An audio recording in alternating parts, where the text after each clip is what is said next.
Could you handle the loan repayment for me? As I toiled away at work, an unexpected email popped up on my screen. With a sense of urgency, I reached out to Greg, seeking an explanation. Calmly, he disclosed, "Apologies for the suddenness. I've met someone and I've made the choice to embark on a new journey with her."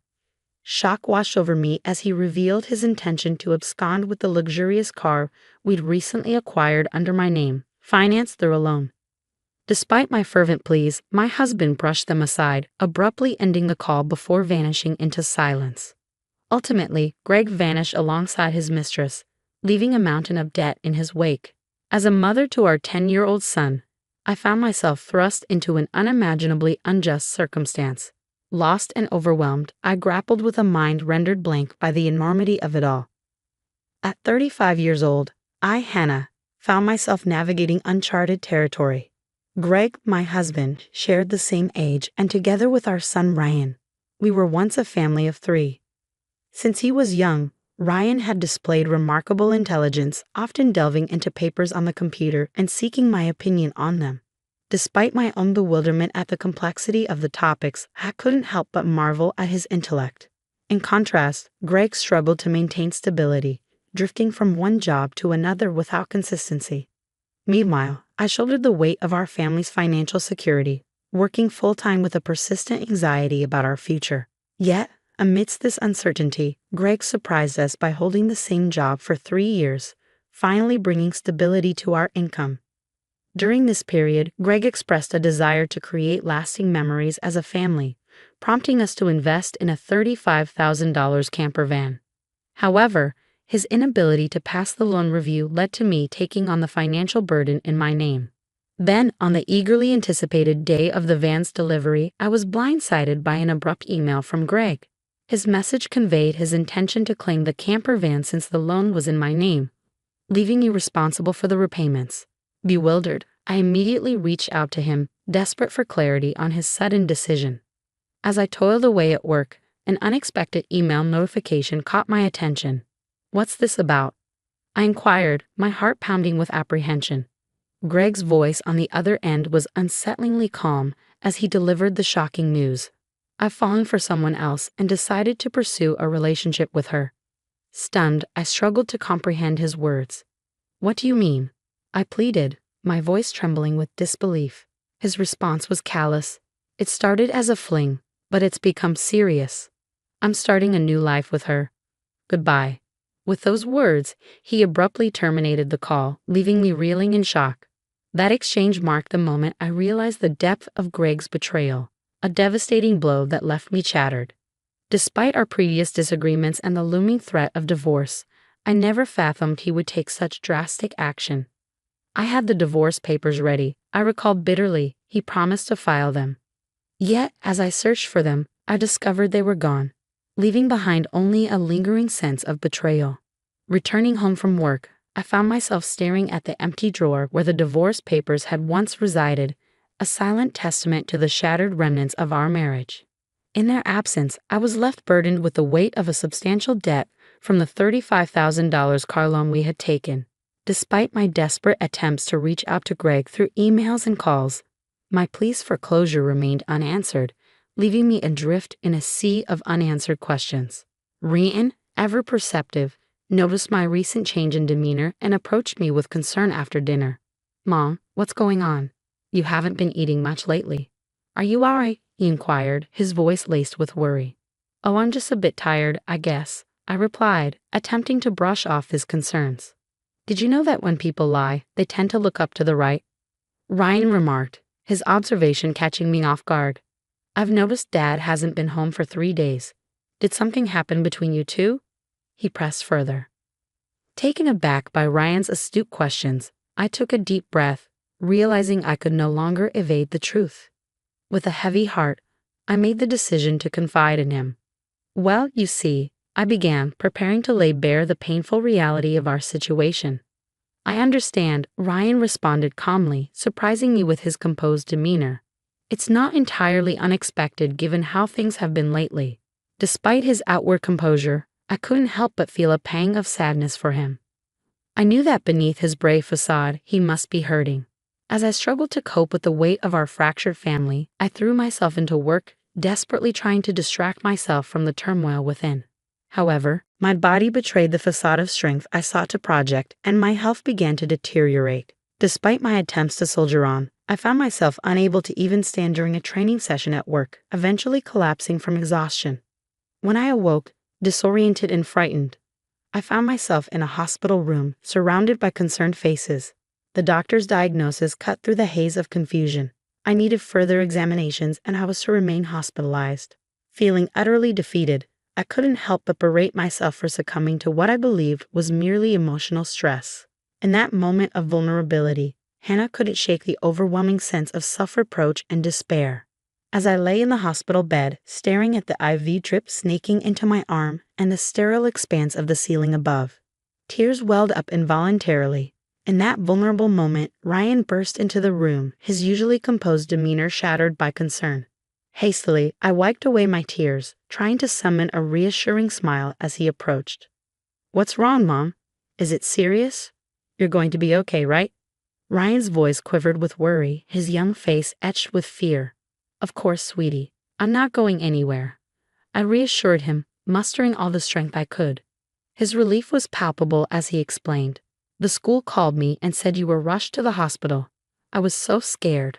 I thought—" His words trailed off, a poignant reminder of his tender age despite his usual maturity. It filled me with a renewed determination to fight, to get better for his sake. But as the days passed, my condition only worsened, and a grim diagnosis was delivered. I needed surgery, and I needed it urgently. With little time to spare, I heeded the doctor's advice and underwent the procedure, hoping for a swift recovery. A month had slipped by since Greg's abrupt departure when I finally returned home from the hospital. Amidst the pile of neglected mail, a demand letter for the car loan payment caught my eye, sending a wave of panic coursing through me. It should have been deducted automatically, I muttered, confusion mingling with frustration. With trembling hands, I checked my bank balance only to find it drastically depleted. The $20,000 that had once cushioned our finances now dwindled to a mere $33.90. Anger and betrayal surged within me as I realized the extent of Greg's deception. He did this, I seethed, a sense of helplessness washing over me. Desperate for answers, I longed to confront him, but his absence loomed large, leaving me grappling with a daunting uncertainty. Without the camper van, I found myself in a bind. I couldn't sell it to recoup any losses. Greg's departure cast a shadow over everything, plunging me deeper into despair. Witnessing my distress, Ryan reached out, placing a comforting hand on my forehead. "You look pale. Are you feeling sick again?" "You don't have a fever, though," he observed, his concern palpable. Physically, I was fine, but the weight of our dwindling finances bore heavily on my shoulders. "Your father not only took the car but also drained our savings. With my health still fragile, I can't return to work. And now we're left with nothing," I confessed, my voice heavy with resignation. Understanding the gravity of our situation, Ryan refused to let despair take hold. "I'll deliver newspapers and I'll scour the internet for any job opportunities," he declared, determination gleaming in his eyes. Inspired by his resilience, I resolved to push through adversity. "I can't afford to be weak," I muttered, steeling myself against the challenges ahead. With a smile, Ryan echoed my determination, his unexpected suggestion sparking a glimmer of hope. As he outlined his plan to reclaim the camper van, I marveled at his ingenuity. "But how can we do that?" "The van is in your name," I pointed out, puzzled by the logistics. "That's true, but what if?" Ryan's suggestion left me speechless, the idea far beyond anything I had imagined. Yet, as he explained his strategy, a flicker of optimism ignited within me. "And we have no clue where your father is," I added, grappling with the uncertainty of Greg's whereabouts. "Let's check my phone," Ryan proposed, a memory surfacing of a previous hiking trip where he had momentarily strayed. "Remember when we got lost? We bought a kid's cell phone with a GPS app, accessible to both Dad and me." With renewed determination and a glimmer of hope, we set out to turn Ryan's ingenious plan into reality. With the tracking app providing real-time updates on Dad's whereabouts, Ryan shared his findings with me. "He's been moving around a lot," he noted, prompting my curiosity. "But what if we confront him and he slips away again?" I voiced my concern, to which Ryan responded with a reassuring smile and a cryptic statement. "Don't worry. I've got it covered," he assured me. His words left me stunned, realizing that Ryan had taken matters into his own hands while I was in the hospital, accomplishing something extraordinary. "I can't believe such a clever child came from me," I marveled, acknowledging his resourcefulness. He had even uncovered information about Greg's mistress. "All right, let's show Dad who he's crossed," I declared, ready to put our plan into action. United in purpose, my son and I meticulously prepared for the moment of reckoning. With Ryan by my side, I felt an unshakable resolve. 3 days later, a call interrupted the quiet anticipation. "It's me. Please, I need your help," the voice on the other end pleaded. Suppressing a surge of frustration, I responded coolly, "Oh, who might this be?" His identity confirmed, Greg continued, his desperation palpable. "I'm being questioned by the police. They might ask me to come to the station voluntarily. Help me out," he implored. Without missing a beat, I agreed to his request, rallying Ryan as we set off to find him.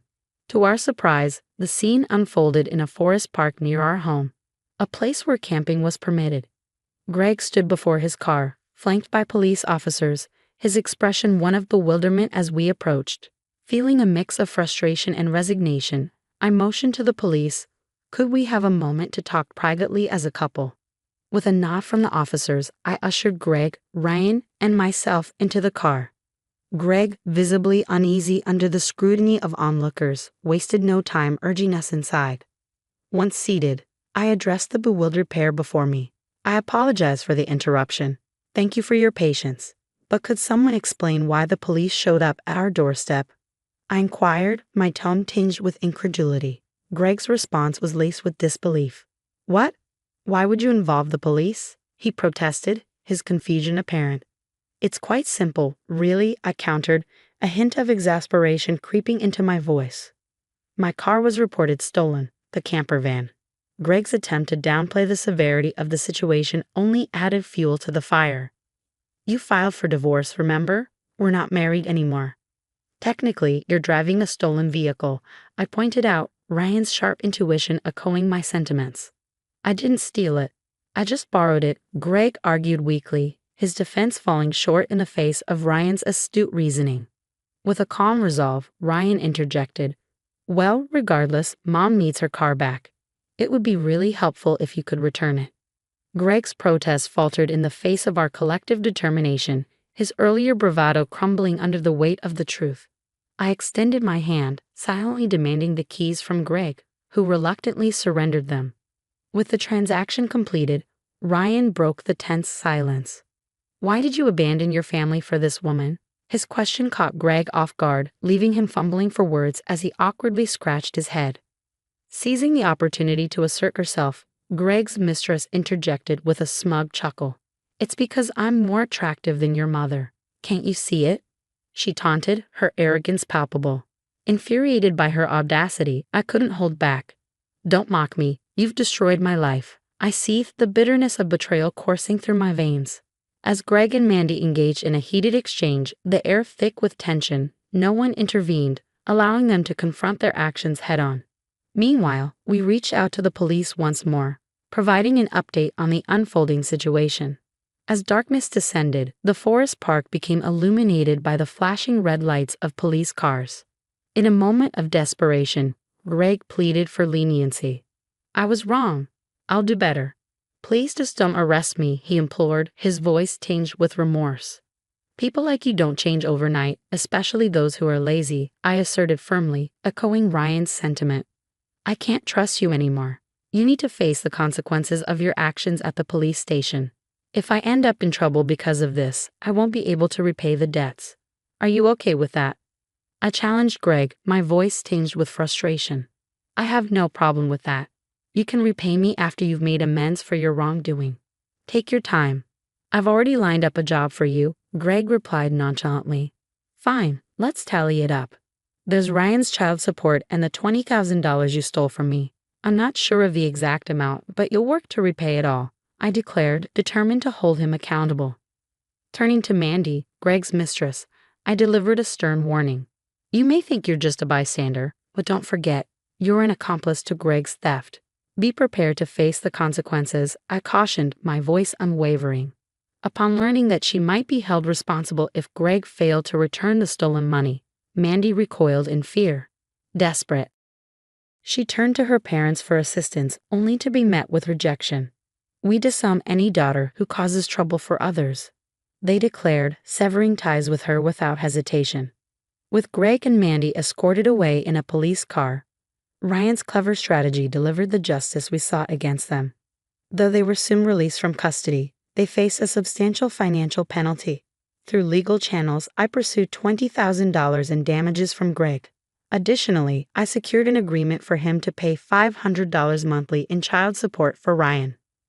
I facilitated Greg's employment at a subcontracting factory affiliated with my company, ensuring that his earnings would cover the support and other expenses owed to me, with deductions made directly from his salary. Furthermore, I sold the camper van, freeing myself from the auto loan burden. With my financial matters resolved, my health significantly improved, allowing me to dedicate myself energetically to my job. Ryan, too, stepped up, actively assisting with household tasks and errands. Determined to forge ahead, I am committed to creating a stable and secure future for Ryan, enabling him to pursue his dreams without compromise.